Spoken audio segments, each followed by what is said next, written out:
Boa tarde, turma. Vamos finalizar hoje o nosso conteúdo, o nosso capítulo 6, certo? Hoje a parte 3, mercantilismo, certo? Que é o principal foco de hoje.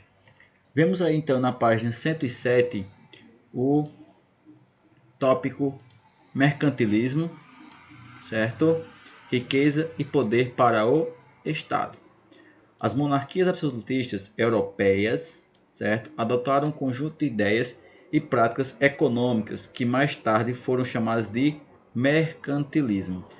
Mais abaixo vocês podem ver aqui o que significa mercantilismo, ok?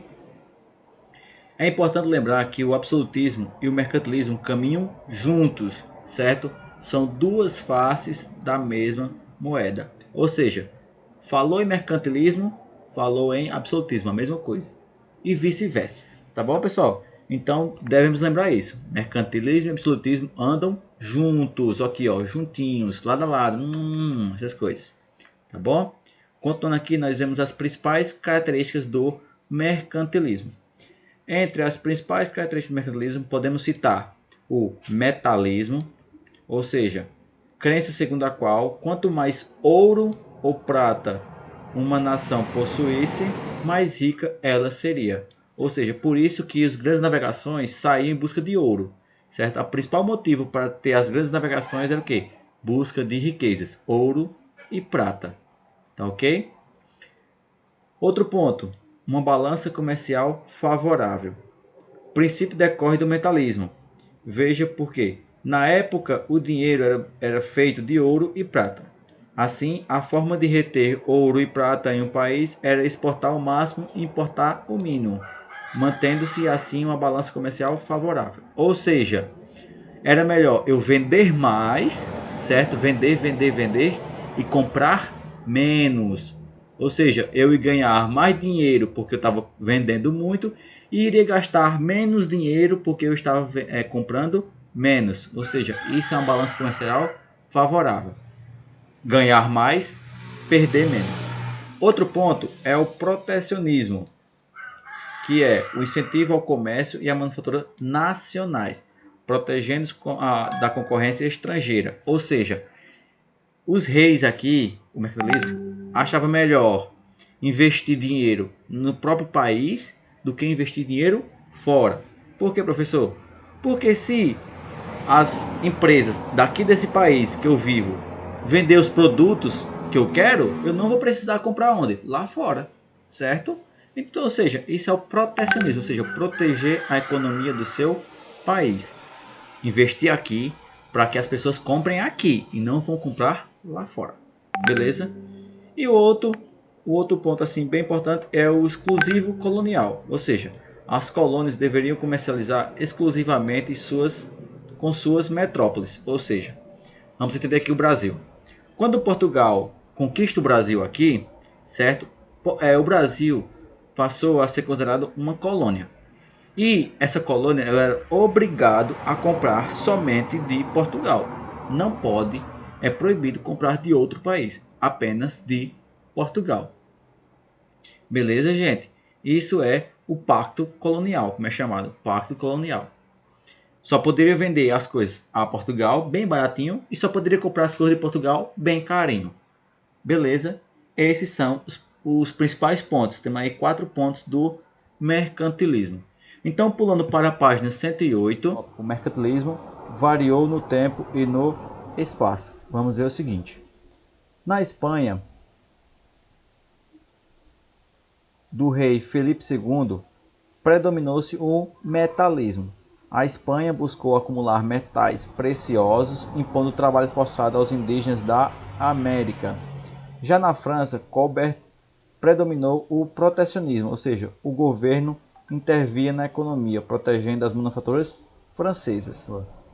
A Inglaterra de Elizabeth I adotou o protecionismo, empenhou-se em incentivar o comércio exterior e a marinha mercante de seu país, para incentivar o comércio exterior. Elizabeth I concedia prêmios às manufaturas inglesas, enquanto aumentava os impostos sobre os produtos estrangeiros. sobretudo os tecidos franceses. Ela também protegeu a indústria naval e a mineração. O motivo é simples. Por estar em uma ilha, a Inglaterra precisava de navios para comercializar com os outros países. E para fazer navios precisava de madeira de ferro. A monarquia inglesa também acumulou capitais custeando apoio à pirataria na costa da América, da África e da Ásia. Ok, pessoal? Essas medidas dos reis absolutistas fortaleceram os estados nacionais e, ao mesmo tempo, promoveram o crescimento do grupo social que lucrava com o comércio. Que grupo era esse? A burguesia mercantil. Os acúmulos de capitais por meio da circulação de mercadorias permitiu que a Revolução Industrial viesse a acontecer.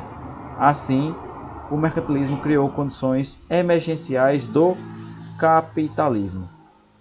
Professor, o que é o capitalismo?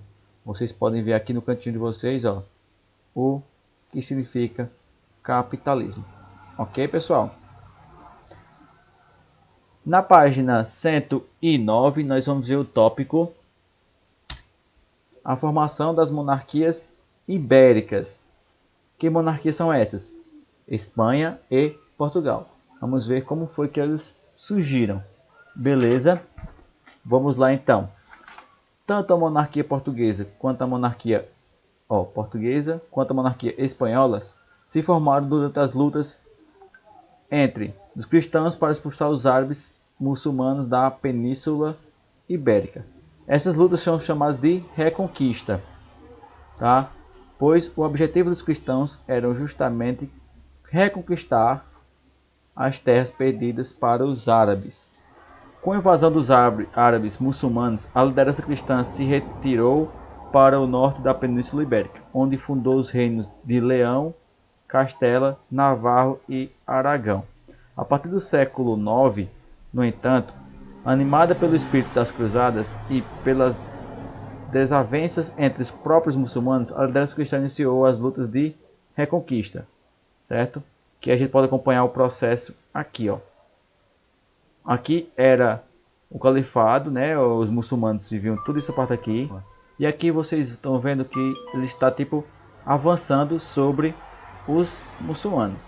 E assim vai crescendo mais e mais, certo? Até ter a expulsão total dos muçulmanos. Ok, pessoal? Na página 110, certo? Nós vamos ver a formação de Portugal e a formação da Espanha. O tópico, a formação de Portugal, nós vemos o seguinte. No século IX, o nobre Henrique de Borgonha ganhou do rei Leão e Castela, como recompensa por participação na luta contra os árabes, uma faixa de terras, certo? O condado portucalense, certo? Ou seja, quando Henrique de Borgonha teve o seu reconhecimento na expulsão dos árabes, certo? Isso ajudou ao rei Leão e Castela. Então o rei foi lá para agradar ele, deu uma faixa de terra, deu um pedacinho de terras, que era chamado de portucalense, beleza? Seu filho e herdeiro, Afonso Henriques, continuou a combater os árabes e, ao mesmo tempo, liderou a luta para conquistar a independência do condado. Ou seja, agora ele não queria mais depender do rei Leão e Castela, queria se tornar um país independente. E em 1139, ele rompeu com o rei Leão de Castela e proclamou a independência do condado, fundando assim o reino de Portugal. Afonso Henriques sagrou-se rei, o primeiro de Portugal, e deu início à dinastia Borgonha. Os reis dessa dinastia continuaram lutando contra os árabes e em 1249 incorporaram-se às terras de Algarves, na região sul. Completou-se assim a formação do reino de Portugal. Simples assim. Mais embaixo temos a formação da Espanha, que já é um pouquinho mais complicada. É o seguinte, na região vizinha da Portugal, a luta dos cristãos contra os árabes muçulmanos era liderada pelos reis de Aragão e Castela. No século XIII, os dois reinos contavam com cidades portuárias movimentadas, como Barcelona, por exemplo, e uma burguesia próspera, com a monarquia fortalecendo o dinheiro para a luta contra os árabes e da religião muçulmana. Certo? E em 1409 ocorreu um fato decisivo, tá, para o processo que estamos estudando. os reis cristãos Fernando de Aragão e Isabel de Castela se casaram e uniram suas terras e seus esforços no combate aos árabes. Em 1492, os exércitos de Fernando e Isabel ampliaram seu território, reconquistando Granada, certo? O último reduto árabe da Península Ibérica, ou seja, expulsando totalmente os árabes, como a gente viu lá no mapa da página passada. Os anos depois, com a conquista de Navarra, completou-se a formação do Reino da Espanha. Beleza, pessoal? Finalizamos aqui então esse capítulo, tá? O capítulo 6, certo? Estado moderno, absolutismo e mercantilismo. Nós estudamos cada um no seu tempo, cada uma parte. Beleza? Então vamos entendemos o Estado moderno, que é, entendemos o absolutismo, que é o poder na mão dos reis, e entendemos agora o mercantilismo, que é esse processo de mercantilização, de ficar rico. Entendemos o metalismo, a proteção dos estados e tudo mais, das suas empresas. Beleza? Então, pessoal, qualquer dúvida, vocês podem falar comigo no WhatsApp ou assistir as aulas novamente. Claro que vai dar um chatinho, mas é pro bem de vocês, tá bom? E até a próxima aula. Valeu!